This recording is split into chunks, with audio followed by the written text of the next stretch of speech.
Hey everybody, I'm Matt Hill. I'm here in Oklahoma City with friends of mine. This is what I like to call the Talking Energy Show, produced for the Oilfield Tailgate. And we're here graciously from downtown Oklahoma City out of Pharaoh Energy Services, The Office, our little oil and gas speakeasy. And I appreciate Pharaoh donating this space for this deal. Introduce yourself, buddy. Yeah, I'm Mike Cantrell. Elaborate just a little bit. I know that you're a legend, but some people, if you're unfortunate enough not to follow him, it's time.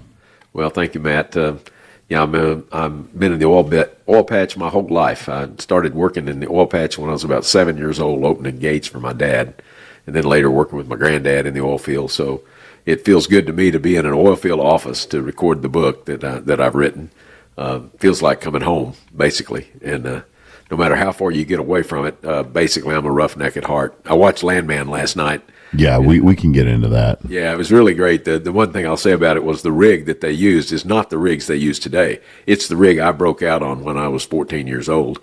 And the spinning chain that they use, they no longer use. It's all automated now. Not every rig is Really? automated. There's So they plenty still of got- people still got that are spinning using chain. those little rigs and Yeah. doing something with them. Yeah. Good to know, because I thought my past was lost forever. No, there's Watching that scene. not everybody can afford the super rigs these days. There are plenty of people out there like, hey, they'll take an older rig and make whole. Oh, that's good to know, because it was nostalgic for me to watch that, because I think the one thing I did better than anything I've ever done was throw that spinning chain. I mean, don't forget, we saw that last night. They didn't look like they were amateurs doing that. No, they knew what they were doing. Yeah, so somebody knows how to use that rig, and those were young men doing that. Right. That's a good point. Yeah. So, yeah. I noticed that right away. Yeah, that's a good point. But anyway, I'm here Matt's been after me for a long time to record my book. And so this is a great opportunity. And Sage Katori is my digital media consultant and has helped me with digital media and trying to enhance my presence on social media, which is trying to teach an old dog brand new tricks. But I think we're getting there. And with Matt's help today, we're gonna put my book on Audible. So more people can have a chance to listen to it if they want to. And that's what I do. I enjoy listening to books on Audible. I probably got 3 or 4 books at a time going on Audible. I switch from one subject to another, and right now I'm reading Eisenhower's Supreme Commander, about Eisenhower, and it's really, really good. But so I think that maybe more people will listen to it this way. Yeah, absolutely. Well, Sage, thank you so much for collaborating with me to prod him to do this stuff and get out there. I've noticed he's pushed out a lot more content about what he does and who he is as of late, and that's all up to you. Introduce yourself. What's your background, Sage? Well, my name is Sage, as you said, and I spent about 20 years living in Colorado. I just came back a couple of years ago, and I studied business and marketing. I love design and architecture, and Mike invited me to work with him about 3 months ago. I think it was about 3 or 4 months ago. But I've been back since 2023, and I'm a tribal member of the Choctaw Nation, and I'm just enjoying being back here and working as a design consultant and working with Mike in his business. Welcome to Oilfield. You're going to get a taste of all this, and you're going to be like, there's nothing else you want to do, and there's nobody else you want to work with. Yeah, Absolutely. it definitely gets in your blood. Yeah. What else are you going to prod him in to do? Well, His own podcast about his book and all the people he knows. He can use the studio every time. speaking and more consulting, and yes, putting this book on audio, but more putting him out there on social media and doing more podcasts. Yeah, I love it when live you come video. speak to groups. You're a great leader to come speak to groups and I enjoy that, and inspire people. I'd like to do more of that. And I don't know if what I've got to say is meaningful or not, but I'll say it and see. I wouldn't have you in here and prod you to do this unless I didn't think so. And Well, I appreciate that. I know I don't count for much, but you got one fan, Count for a lot for me. maybe 2.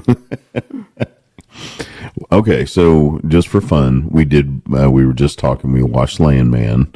What did you think? So, first of all, what do you think about this show in general, and then last night's episode? Well, it's very dramatized. Of course, It's not exactly accurate, but it's accurate enough. Yeah. And I think it's overall positive, very positive. And of course, everybody's going to have a different reaction to it. If you're anti-fossil fuel, you're not going to like it. But, I noticed API does advertising Yep. around the show. So And a couple service companies. I don't know. Maybe that's like regionally too. I wonder if they can pick they've got some of the regional best PR advertisers. professionals in the world advising those large API member companies. And so I'm sure they vetted this and have determined by focus testing or whatever that it's beneficial to the oil and gas message. And I think it's beneficial to us all. It captures the essence of our business, the risk, the dangers dramatized, of course, and that makes for better television. But the actual risk of putting it out there and everything you go through, everything you have to do to get all the moving parts together to make something happen and create something is appropriate. And there are landmen that run their own companies. And, Oh, absolutely. Pete Brown here in Oklahoma City is a graduated #1 in petroleum school and land at OU, years ago. And Pete's been a very successful oil and gas producer. And there are landmen that have run their own company. So it's not totally unrealistic. It's out of the norm. The engineer would normally have more to say over things than the landman, but outside of that, it's pretty accurate, I think. Yeah, as what did she say? They were the largest private oil and gas company there in that Permian area. And I was like, Right. yeah, in real life, that would not be the guy doing all that. But, Yeah, and when it first came out, I was like, he's more of a superintendent, kind of role, but also he does some land. Like, it's fascinating. Yeah. And I've, people outside of oil and gas, ask me about it and they're like, what do you think? I'm like, all of those things happen, just probably a lot spicier in real life. yeah. And maybe just as often, just not to the same people over and over in that short span. Right. And I could do without a little bit of that love story every day too. I think it is. If I had one criticism of it, and it's to sell things, it's misogynistic. Yeah, a little bit. The view of women, it bothers me, troubles me some. But Because we've really opened up our industry to grow in that area. We all understand if he and I are in, a room and it's just he and I's perspective, then we're, in that little echo chamber. So as we, have grown in our industry and had lots of diversity come in, right. we get a better perspective, and we love fresh eyes on problems because it gets things, gives us more opportunities to improve. Being a father of a daughter who's successful in her own business and 2 granddaughters, I'm very cognizant about women's issues and about making sure that we treat women equally. I know when I went to work in-house at Continental as VP of Regulatory and Government Affairs, one of the first questions I asked is, what's the sexual harassment policy like? Because I wanted to make sure that there was a way, and they were very good, very professional about it, and you didn't have to report a sexual harassment incident to your supervisor. You got to go to an independent outside party.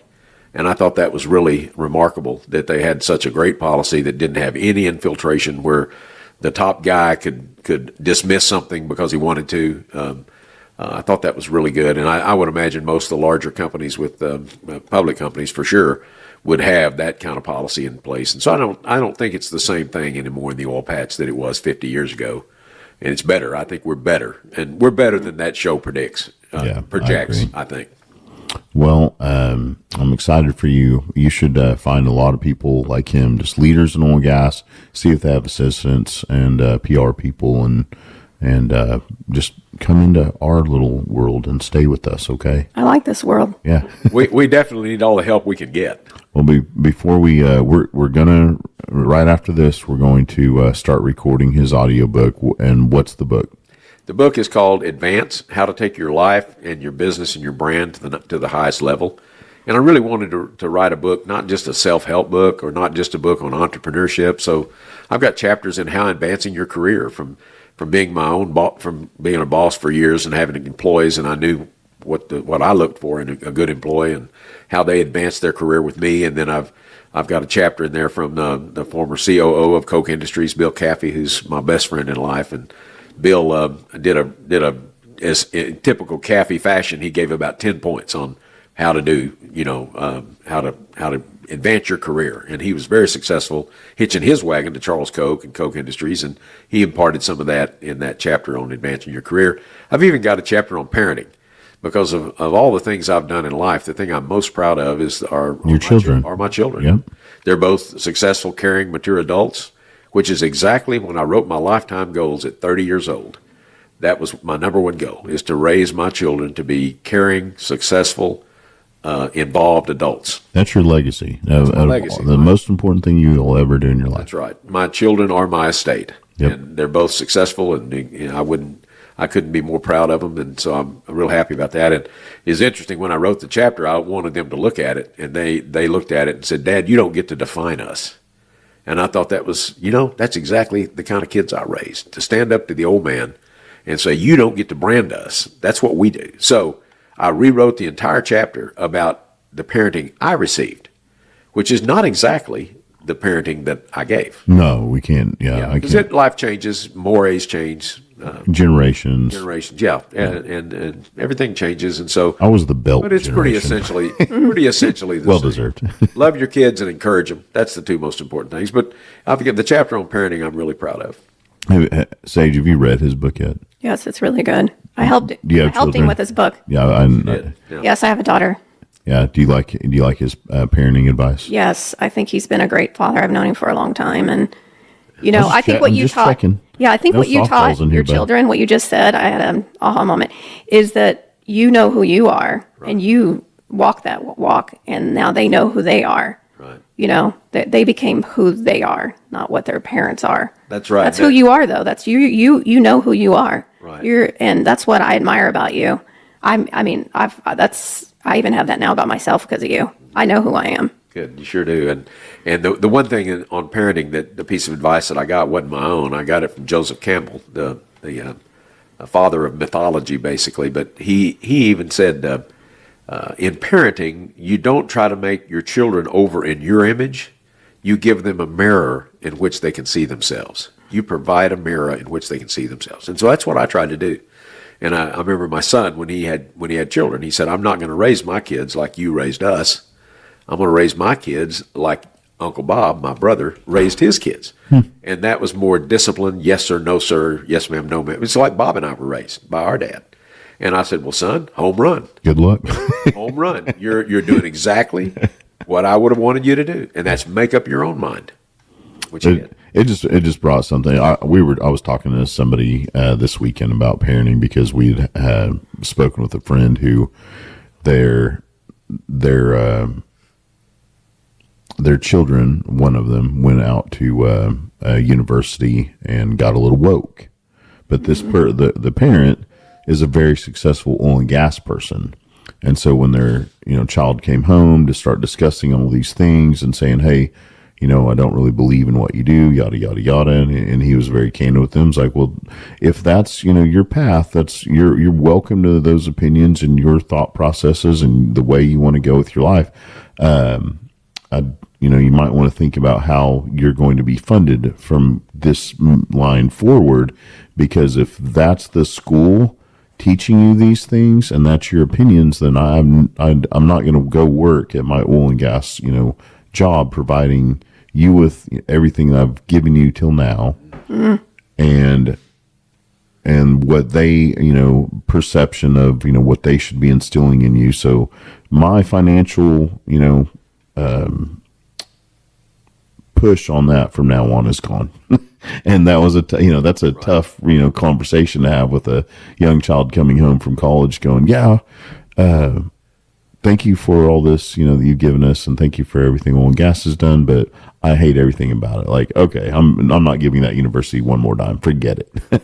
My children are both, I think, more conservative than me. And so we have the family night dinner once a week, just about every Sunday night. We have family dinner with all the grandkids. And it's wonderful to be able to have all 6 of your grandchildren and your 2 children living within 5-mile radius of your home in Ada, Oklahoma. And that's one of the biggest blessings of my life. And so those conversations usually end up with all of us starting it, and then pretty soon the kids go off and play, and then my adult children and I and their mother sit around and discuss things. And it's really, I learn a lot from them, and they are really conservative. And I'm more like the lion in the Tao Te Ching. The sage sits on the pivot and watches yes and no chase each other in a circle. So I like to try to stay on the pivot and watch. Now, I have principles, and I fall one side or the other, but I always like to observe from the pivot. And so not be too judgmental, on the woke idea. You know, woke, if you look up the definition of woke, it really just means to be aware. Oh, yeah. I know. And if you just take it that far, if you're just aware of everybody's point of view, that's instructive and that's good for you. Now, when you take it to a bias one way or the other, when you fall off that pivot and you become biased to the right or biased to the left, which is what we've got in America today. We don't have many people that say, well, perhaps you're right. I can see that point of view. I think as a culture, we're in a dangerous place culturally to where we are so one extreme or the other without being able to consider all points of view. Electing a socialist mayor in New York City, I mean, that gives you some food for thought. It's to me, it's a travesty, but that's my opinion. Yeah. Sage, thank you for bringing him in here today. You're welcome. One more time, the name of the book. The name of the book is Advance, How to Take Your Business, Your Brand, Your Life to the Highest Level. Does it have its own website yet? I don't think so. Does it? Yes. Okay. There we go. She would know. All right. Most importantly, just follow Mike Cantrell. He's on plenty of platforms now. You've done that for him. Yes, go to LinkedIn and connect with him or connect with him on his Facebook. You'll find from there, you can find all the links to the book, and it's on, you can buy it from Amazon as well. So there's a simple way. And my website is real simple. It's mikecantrell.net. Yeah, it's on there too. So everything's on there. Yep. Well, all right. Well, thank you guys. We're going to start this audiobook recording. And all right, take care. God bless you. Thank you. Bye.